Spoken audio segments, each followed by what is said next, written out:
Memory and creativity are very interlinked. They're a huge subject, and I'll try and quickly give you an overview so you've got an understanding. Both of them happen efficiently when you're relaxed. The other thing is that you need to be healthy. You need to get a decent night's sleep. It's like the garbage man comes in first, cleans the garbage out of your brain, then the maintenance man comes in. If you don't get enough sleep, you wake up with a head full of garbage. Your diet, you need a balanced diet. You need plenty of greens, you need to look after yourself. Exercise, aerobic exercise is excellent.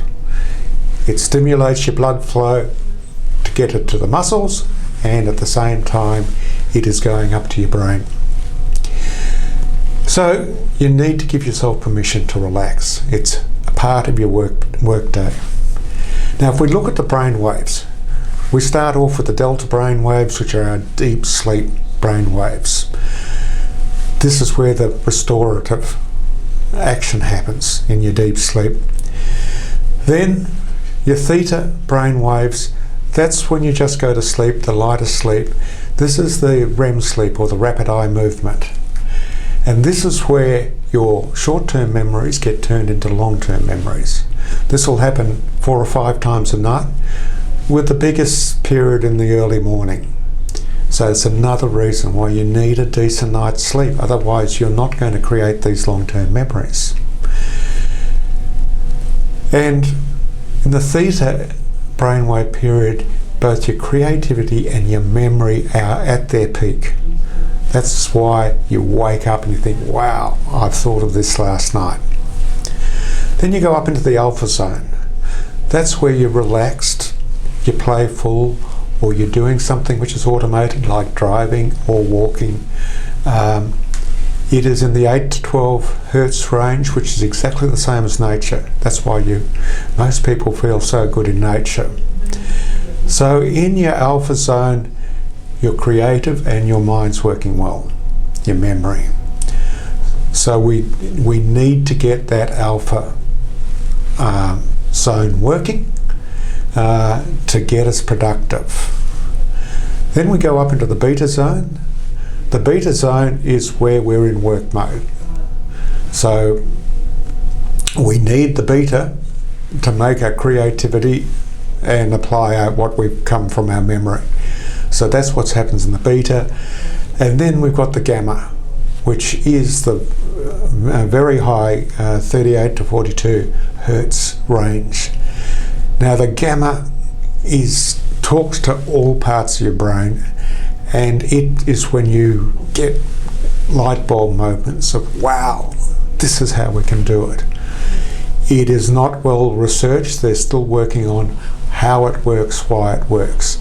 But those are the stages of your brainwave. But your key ones are your alpha and your theta for your creativity. As I said with stress, it's vital that you allow time to wind down, so you keep on top of stress, you stop it happening. There's a great book and video by Robert Sapolsky called Zebras Don't Get Ulcers. He explained it like this: you're out in the veldt, the zebras are eating the grass, the lions are under the thorn tree. Tummy rumbles in the lions, they say, okay, we're ready for a zebra dinner. Off they go, stalking a zebra. The whole herd takes off. The lion, as he stalks, all the chemicals and hormones are going wild. The same with the zebras when they take off. And one poor little zebra ends up as dinner on the table, and all the lions have a good feed. After the feed, they relax back under their thorn tree. All the chemicals drain out of their system. The zebras know that the lions are fed now for 5 days or a week, so they don't have to worry, and all the chemicals drain out of their system. But what happens in modern society?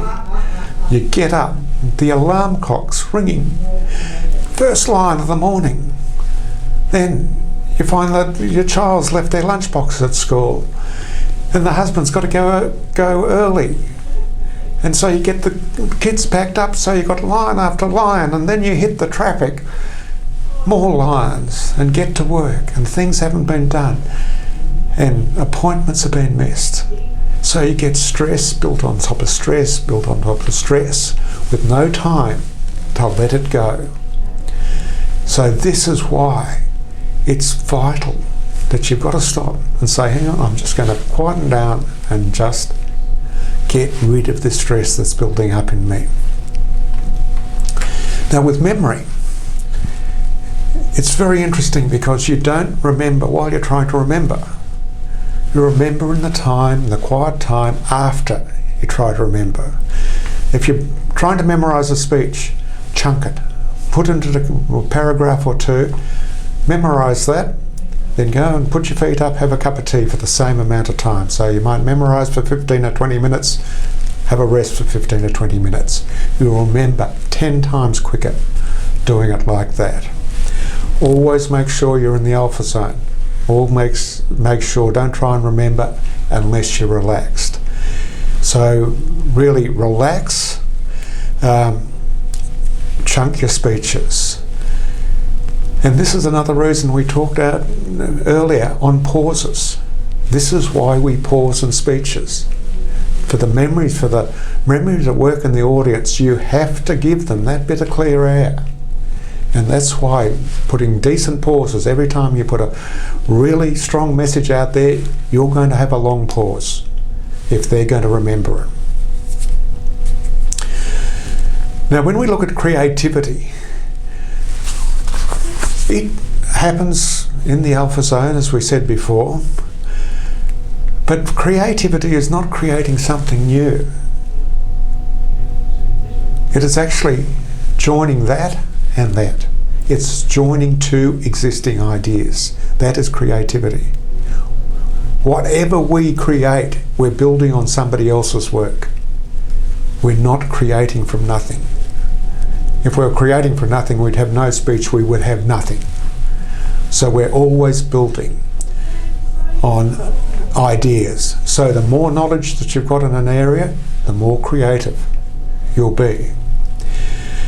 Creativity happens when you really upset the apple cart. You change things around, you do things differently, you shake your cage. When we're babies, we've got 100% creativity.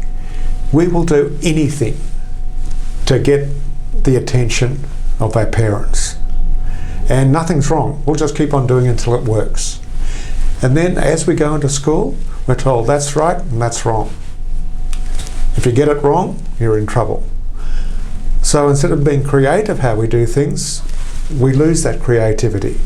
It drops down as we go through the levels of school. When we get to university, our creativity is down to about 15% because we have to keep in this box that we're in.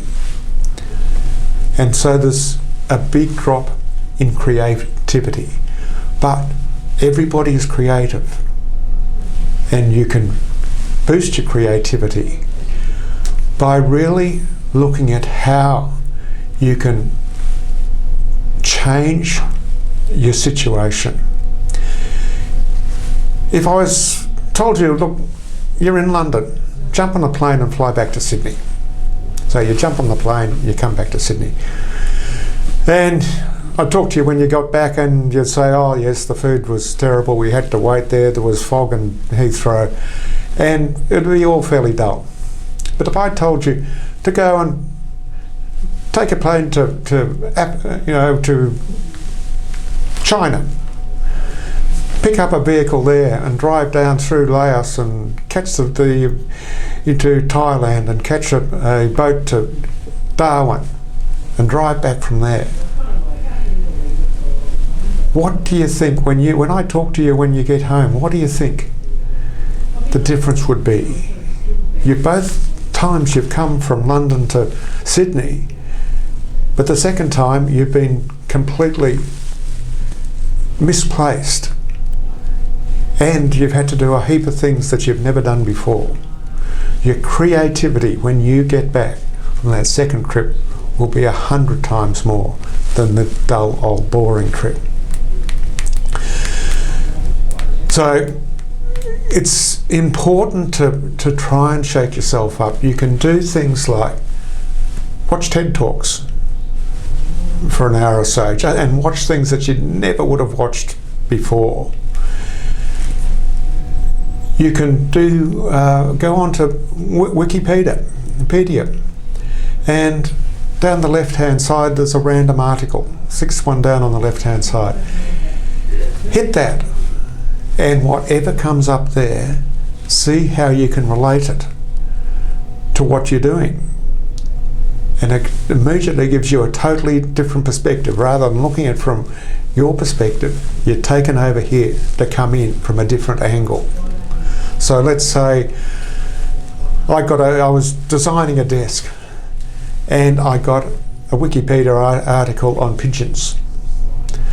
So what could I do? I could flop the desks together to make a big table so that they all fitted together. I could have wings on them that pulled out to make the desk bigger when I needed it.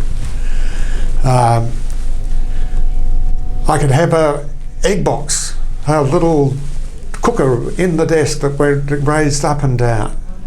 You keep on thinking, how can I join these two things together? You go for crazy ideas, and then out of that you get something that works.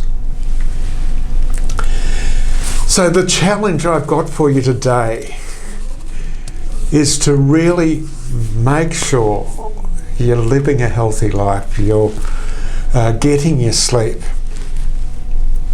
and look at your schedule and plan downtime during the day. Plan to go and have a walk at lunch. Plan to do some meditation. Or if you're not into meditation, use brain entrainment tapes. You can Google them. And they will really settle your brain down. So it's important that you look at things that'll help you get rid of stress and get you into the alpha zone. I hope you've enjoyed our 5 days, and look forward to any questions or comments that you have in the comments box below.